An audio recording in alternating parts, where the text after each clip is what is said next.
Dalam sebuah riwayat disebutkan, pernah suatu ketika, kata Siti Aisyah radhiyallahu taala anha, istri Rasulullah SAW tercinta, menyebutkan suatu ketika Rasulullah SAW pernah keluar untuk menuju masjid untuk melaksanakan sholat qiyamul Ramadan.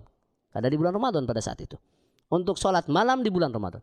Kemudian ada sebagian sahabat yang melihatnya dan mengikutinya dan ikut berjamaah bersama Rasulullah SAW di Al-Masjid An-Nabawi. Di Masjid Nabawi itu. Kemudian di hari berikutnya Rasulullah SAW kembali datang ke masjid itu. Kemudian para sahabat semakin banyak yang ikut berjamaah bersama Rasulullah SAW. Kemudian di hari ketiga atau hari keempat, kata Siti Aisyah, Rasulullah SAW tidak datang lagi ke masjid. Sementara para sahabat sudah banyak yang menunggu, lebih banyak daripada hari yang pertama dan yang kedua. Mereka menunggu kedatangan Rasulullah SAW untuk mengimami mereka. Maka Rasulullah SAW tidak datang. Di keesokan harinya bertemu dengan para sahabat dan menyebutkan, sesungguhnya aku tahu apa yang kalian lakukan tadi malam. Demikian Rasulullah SAW sampaikan. Kemudian Rasulullah SAW menyebutkan, tidak ada yang menghalangiku kecuali satu alasan. Agar aku tidak datang ke tempat itu kecuali satu alasan saja. yakni alasannya, khasyitu an tufradu alaikum. Aku khawatir sholat tarawih yang aku lakukan di satu hari dan 2 hari, takut di hari ketiganya diwajibkan untuk kalian semuanya. Terbayang ketika Rasulullah SAW melakukan tarawih berjamaah di Masjid An-Nabawi, banyak para sahabat nanti mungkin ada yang ketakutan kehilangan sahur, mungkin ada yang terlalu lama begadang untuk sholat malam, sehingga Rasulullah dengan kasih sayangnya tidak datang ke masjid tersebut. Namun apa yang terjadi sahabat-sahabat sekalian? Setelah Rasulullah SAW meninggal, maka ibadah tarawih di masjid itu masih tetap dilaksanakan. Namun dilaksanakan tidak dengan satu imam. Ini berlanjut sampai di masa Khalifah Abu Bakar As-Siddiq radhiyallahu taala anhu. Di masa beliau masih ada orang-orang yang melaksanakan, bahkan ramai di Masjid Al-Nabawi, sholat tarawih. Hal itu terus berlanjut dan tidak sempat dibenahi oleh sahabat yang mulia Abu Bakar As-Siddiq radhiyallahu taala anhu. Kenapa? Sebab karena Abu Bakar As-Siddiq radhiyallahu taala anhu pada saat itu cukup disibukkan dengan program kepemimpinannya yang pada saat itu merebak banyak orang yang murtad keluar dari Islam dan banyak orang yang mengaku nabi. Sahabat-sahabat yang dimuliakan oleh Allah Subhanahu wa taala, setelah selesai masa kepemimpinan Abu Bakar, kemudian diambillah kepemimpinan itu diteruskan oleh Umar ibn Al-Khattab radhiyallahu taala. Di masa Umar ini, para ahli sejarah menyebutkan di tahun ke-14 bulan Hijriah ini, Umar ibn Al-Khattab radhiyallahu taala anhu pernah keluar bersama Abdurrahman ibn Abdul Qari. Abdurrahman ibn Abdul Qari ini sahabat Umar ibn Al-Khattab radhiyallahu taala anhu keluar dari rumah menuju ke Al-Masjid atau Masjidun Nabawi, kemudian melihat orang-orang melaksanakan sholat tarawih di bulan Ramadan itu. Tapi mereka berpisah-pisah tempatnya, disebutkan auza' mukhtalifah. Terbagi kelompok-kelompok ya. Ada yang di sana, ada yang di sini, ada yang di sana, ada yang di sini, secara munfarid atau secara berjamaah. Sehingga Umar melihat pada saat itu, oh, ternyata kalau seandainya mereka diimami oleh satu imam saja, mereka akan lebih rapih, mereka akan lebih hebat. Maka Umar dengan ijtihadnya pada saat itu mengumpulkan para sahabat dan menunjuk kepada salah satu 7 ahli baca Al-Quran, yaitu Ubay bin Ka'ab radhiyallahu taala anhu, untuk mengimami orang-orang di sholat tarawih. Kemudian Ubay bin Ka'ab mengimaminya. Kemudian Umar menyebutkan, inilah sebaik-baik keadaan yang sebelumnya tidak pernah ada. Keadaan di mana mereka berjajar atau berbaris rapi untuk sholat tarawih dengan jumlah yang sangat banyak, dengan antusiasme dari kaum muslimin yang sangat banyak, sehingga bersatulah mereka.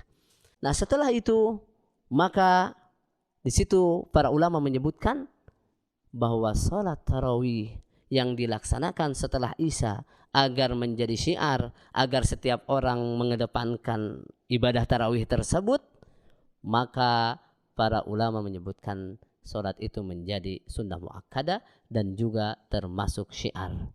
Dan jumlah rakaat yang dilaksanakan oleh Umar dan oleh jumhurul ulama menyebutkan 20 rakaat plus witir 3 rakaat, jadi 23.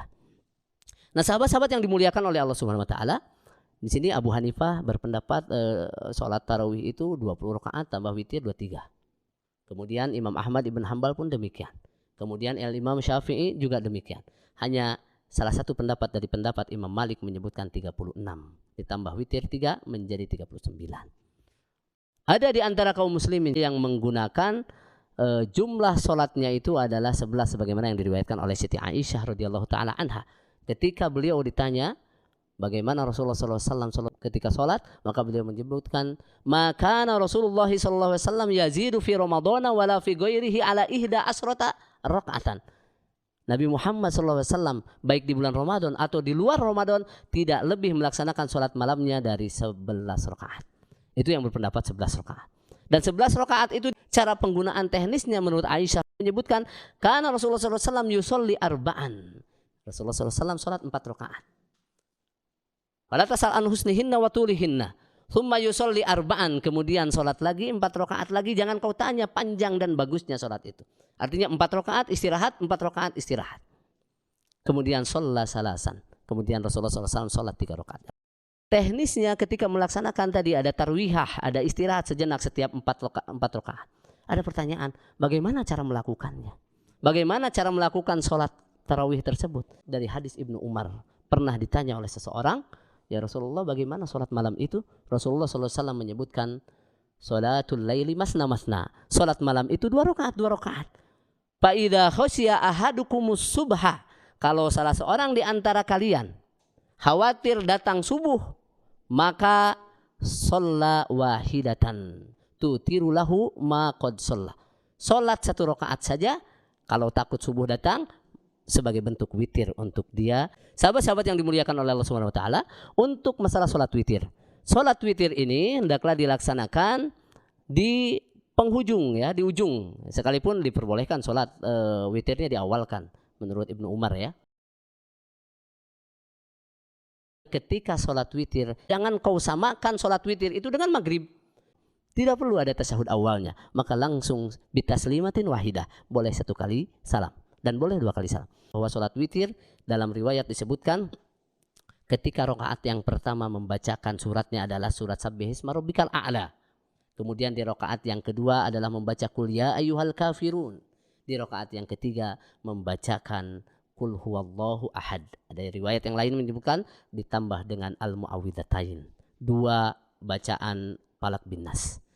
Nah, sahabat-sahabat yang dimuliakan oleh Allah Subhanahu wa taala, di bulan Ramadan ini, di akhir witir ini hendaklah kita dianjurkan untuk berdoa. Berdoa kepada Allah dengan doa Subhanal Malikil Quddus. Subhanal Malikil Quddus, Subhanal Malikil Quddus. Dalam riwayat disebutkan 3 kali. Berdoa setelah itu dan resapi apa yang kita ucapkan. Kita mengagungkan Allah, memahasucikan Allah 3 kali di setiap witir. Dan terutama di bulan Ramadan ini ada hari-hari tertentu yang dimana Lailatul Qadar Allah akan berikan. Di Lailatul Qadar hendaklah memperbanyak doa. Doanya Allahumma innaka afuwun tuhibbul afwa fa'fu anni. Allahumma innaka afuwun tuhibbul afwa fa'fu anni. Allahumma innaka afuwun karimun tuhibbul afwa fa'fu anni. Ya Allah, sesungguhnya Engkau Maha Pemaaf. Engkau Maha mencintai sifat pemaaf. Oleh karenanya maafkan aku ya Allah. Kita meminta maaf kepada Allah di setiap waktu di Lailatul Qadar.